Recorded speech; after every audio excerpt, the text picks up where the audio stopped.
In the post-Civil War decades, the United States moved from the country to the city. Urban development was attractive and exciting for many who migrated from farms and small towns, as many new opportunities became available in the city life. But with this exciting new adventure came severe social problems such as overcrowding and slums. After the 1880s, the new immigrants from Southern and Eastern Europe flooded the cities, usually welcomed with hostility and discrimination. With the new immigrants came different faiths and beliefs, so religion had to adjust to social, cultural, and intellectual changes. American education expanded rapidly, especially at the secondary and collegiate levels. Women's opportunities for education increased in both separate institutions and co-education.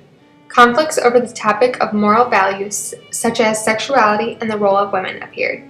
Addressing these issues was American literature and art. The new city life provided women with many opportunities but put strain on the American family as families grew more isolated from society. The average family size decreased and the divorce rate rose drastically. Amusements and sports became popular but also more standardized, keeping with the new urban nation. By 1900, the U.S. population nearly doubled from the 40 million people enumerated in the 1870 census. In the same period, the population of American cities tripled. Northern Indiana was a rapid developing area in the mid to late 19th century. With the St. Joseph River, many businesses relocated or started around two major factories, East and West Races. These factories, built right next to the river, provided much needed energy to the businesses, and then as they grew, so did the city of South Bend. The first people to settle around were mostly trappers, immigrants, farmers around the early 1820s. But as the local industries began to flourish, the more people were interested in South Bend and its surrounding area.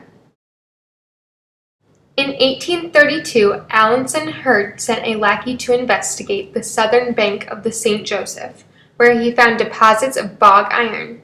Alanson, being a smart man, decided to act upon this find and founded the St. Joseph Iron Works, now in present-day Mishawaka.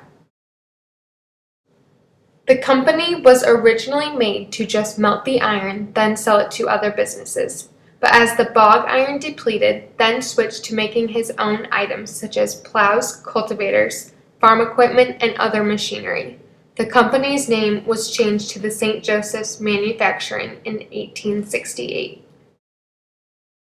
The lure of many industrial jobs pushed many Americans off the land and into the cities in both Europe and the U.S. The Last Breastwork. This political cartoon shows a line of American city dwellers and industry workers. In the back of the painting, one can see a fort, which represents the McKinley Tariff of 1890. Coming to the American line are people carrying a British flag. The American linemen are seen wearing collars which represent the jobs that they acquire. The message is that most Americans benefited from the tariff of 1890 due to the profit it brought them. However, there was a small amount of Americans that did not benefit from this, and they tried to find a way to benefit from it by coming to the city. This cartoon was presented during the election of 1892. It was made to side with the Republicans and present that their thinking of industry was what America needed to succeed. Also, it expressed that the Democrats were misguided and pushed for Americans to vote for the Republican nominee. This cartoon articulated how the Democratic tariff reformers, otherwise known as free traders, would undermine the American economy and make it fall. In the end, the Republicans won control of the presidency. They then passed the tariff, which allowed America to progress in industry and become a better country. In 1860, no city in the U.S. could boast 1 million inhabitants. However, by 1890, New York, Chicago, and Philadelphia all housed well over 1 million. By 1900, New York was home to 3.5 million people, the second largest city in the world next to London, England. Construction of skyscrapers allowed more people and workplaces to be packed onto a piece of land. The Chicago architect Louis Sullivan claimed that form follows function, and made skyscrapers usable by the perfecting of the electric elevator. Commuters traveled to and from work daily by transit electric trolleys. The megalopolis carried the cities into different districts for business, industry, and residential neighborhoods, which were segregated by race, ethnicity, and social class. Electricity, indoor plumbing, and telephones made the city more appealing to the rural people. Also, department stores such as Macy's and Marshall Field's attracted the attention of many middle-class shoppers. Household products sold in bulk at local stores now came in throwaway bottles, boxes, bags, and cans, which eventually led to the issue of waste disposal. City life did have its negative aspects. Criminals flourished in the heavily populated areas. Impure water, uncollected garbage, unwashed bodies, and droppings from draft animals enveloped cities in an overwhelming stench. Also, many low-class citizens found their homes in the slums, which were overcrowded barrack-like structures with horribly poor living conditions. By the 1880s, more than 5 million immigrants cascaded into the country. Before the 1880s, most of the immigrants were from Western Europe and were Protestants, Irish Catholics, or Catholic Germans with the high rates of literacy. In the 1880s, however, the new immigrants, mainly Italians, Croats, Slovaks, Greeks, and Poles, who came from Southern and Eastern Europe, were mostly illiterate and impoverished. They tended to be Roman Catholics, Eastern Orthodox, or Jewish. Rapid population growth, American food imports, and European industrialization brought about an army of the unemployed in Europe, so the army came to America to seek new opportunities. In fact, 60 million Europeans fled the continent in the 19th and early 20th century, and about half of them moved to the United States. The land of the free appealed to many newcomers, as they were freed from military conscription and industrialized religious persecution. Savage persecution of minorities in Europe was not uncommon. Most notable was the persecution of the Jewish minority population in Russia.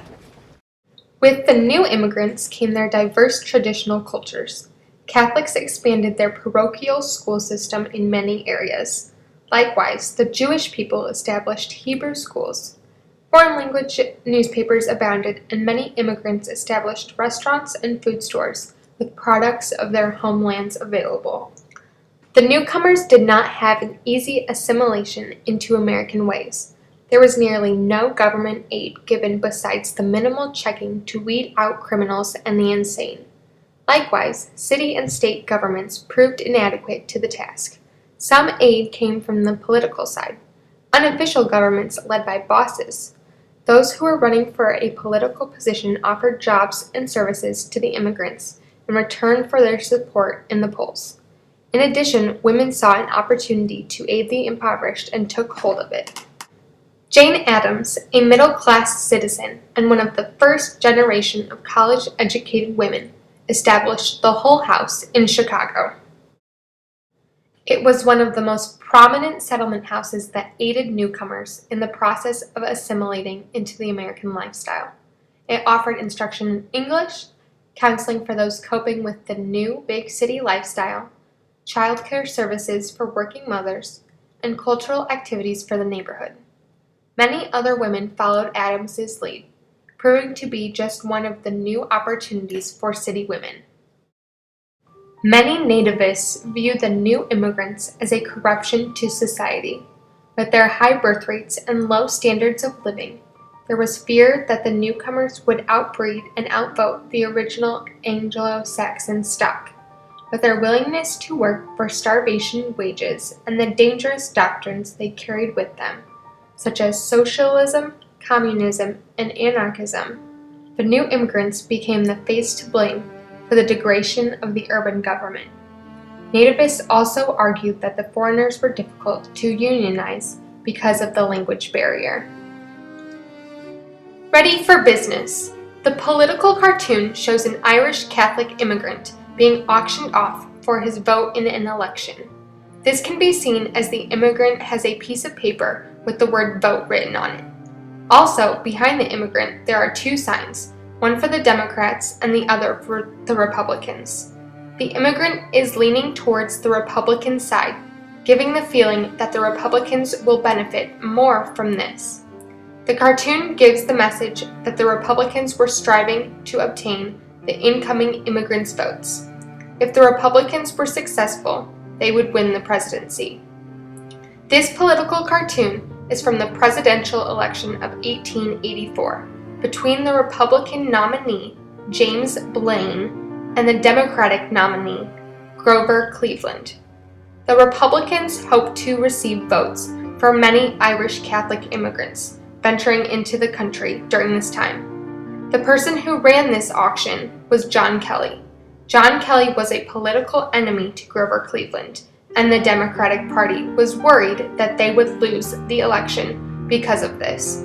However, this fear was soon subsided due to the nomination of Thomas Hendricks for the seat of vice president.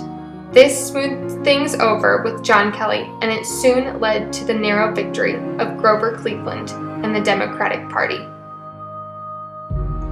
With this, anti-foreigner organizations arose. One of the most prominent was the American Protective Association of 1887, also known as the APA. It urged the voting against all Roman Catholic candidates for office and sponsored the publication of lustful fantasies about runaway nuns.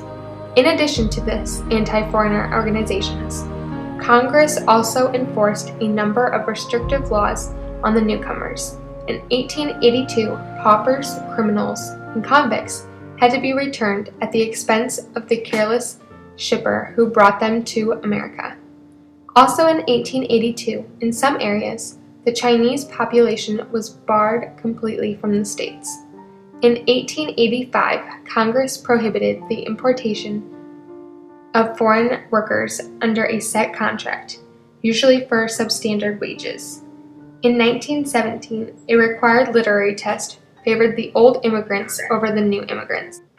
Overall, the various religions of the immigrants gained strength in the move to America, particularly the Roman Catholic and the Jewish faiths. By 1900, the Catholic Church became the largest single denomination, with 9 million members. A man devoted to American unity, Cardinal James Gibbons of Baltimore, was responsible for much success in gaining new members, as he was popular among both Catholics and Protestants. Liberal Protestants adapted religious ideas to the modern culture and called for modest reforms and came to dominate American Protestantism. The Church of Christ Scientists, founded by Mary Baker Eddy in 1879, also gained popularity. In her 1875 book, Science and Health with Key to the Scriptures, she revealed that the true practice of Christianity heals sickness.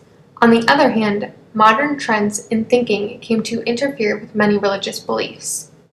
Charles Darwin, an English naturalist, offended many in his On the Origin of Species book. In it, he explained that higher forms of life evolved from lower forms through a process of random biological mutation and adaptation, or natural selection. To the fundamentalists, those who believed in a strict interpretation of the Bible, his teaching was seen as contradictory to the dogma of special creation. Many people came to accept his idea over time, however. After the Civil War, public education continued its upward climb. Tax-supported elementary schools gathered strength, and by 1900, there were 6,000 high schools in the country, which provided free textbooks. Teacher training school, called normal schools, experienced much expansion also. In 1860, there were 12 normal schools, but by 1910, there were over 300. In addition, new immigration brought strength to private Catholic parochial schools. In 1870, the illiteracy rate of the entire U.S. population was 20%. In 1900, it fell to about 10.7%. The impact normal schools had on the public in 1896. The schoolhouse is the nation's fortress. The men and women who are teaching in the state are doing more for the Commonwealth than any other agency in it. By the mid to late 1800s, education continued to become an important part of society. A trend that came about especially after the Civil War were schools called normal schools, which were teacher training schools.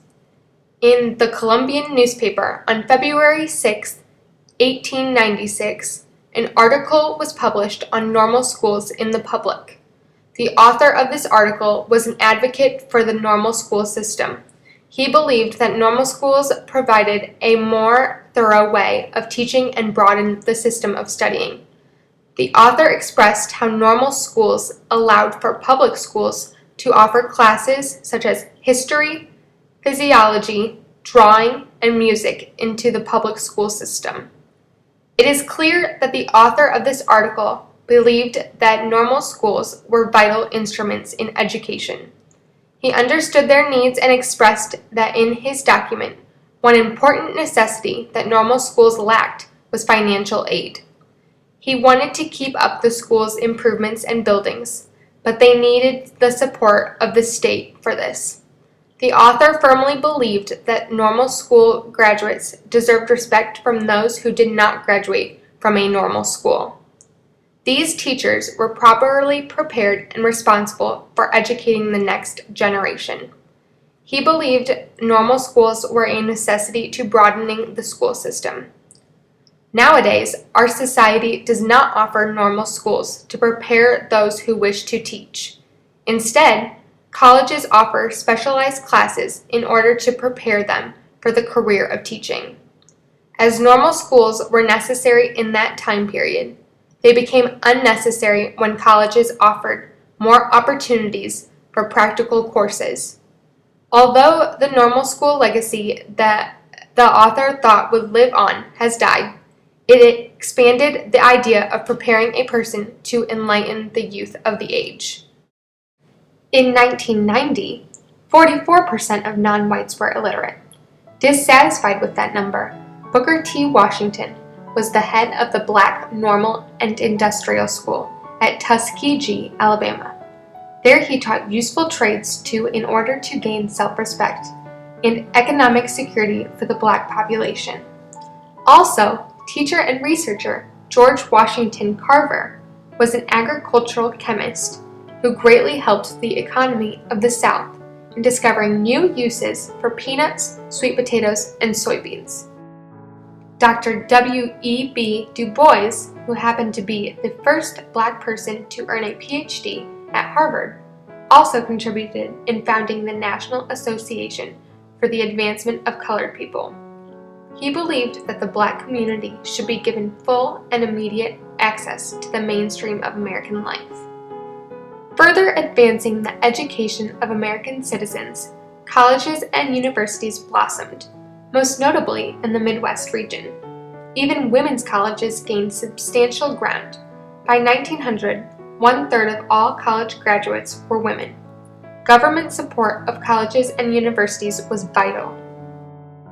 The Morrill Act of 1862 provided generous grants of public lands to the states for the support of higher public education. The Hatch Act of 1887 extended the Morrill Act by providing federal funds for the establishment of agricultural experiment stations. Also very vital were the many new industrial millionaires who donated immense fortunes to educational enterprises.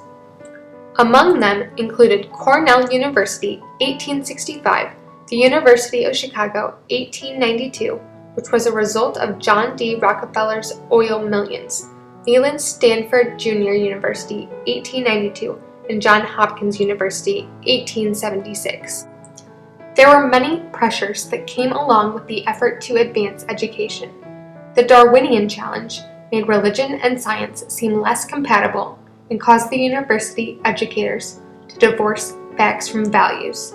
Industrialization and science brought demands for practical courses, and therefore specialization became a primary goal of a university education.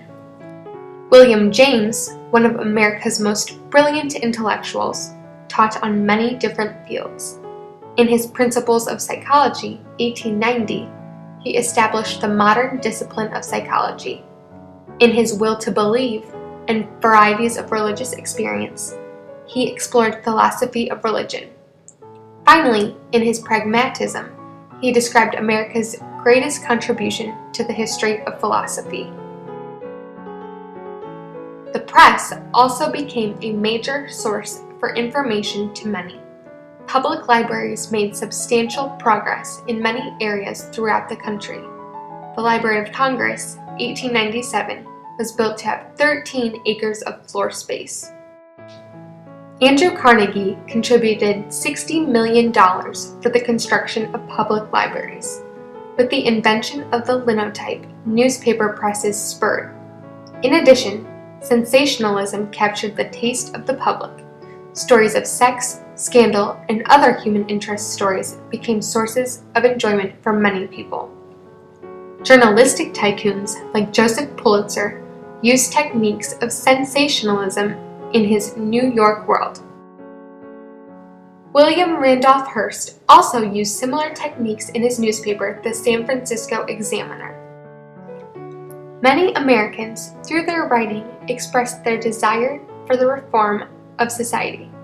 Edwin L. Godkin's The Nation was a liberal, influential journal with entries from professors, preachers, and publicists. It crusaded for the civil service reform, a call for honesty in government, and a moderate tariff. One journalist, who was said to be poor in formal schooling, but rich in idealism and kindness, was Henry George. His Progress and Poverty stated that property owners unjustifiably profited from the pressure of growing population on a fixed supply of land. He argued that a single 100% tax on those profits would eliminate unfair inequalities and stimulate economic growth. Also noteworthy, Edward Bellamy, who was a quiet reformer from Massachusetts, published his novel Looking Backward. It was a socialist novel where he looks backward and finds that the social and economic injustices of 1887 have diminished under a peaceful government that has nationalized big business to serve the public interest.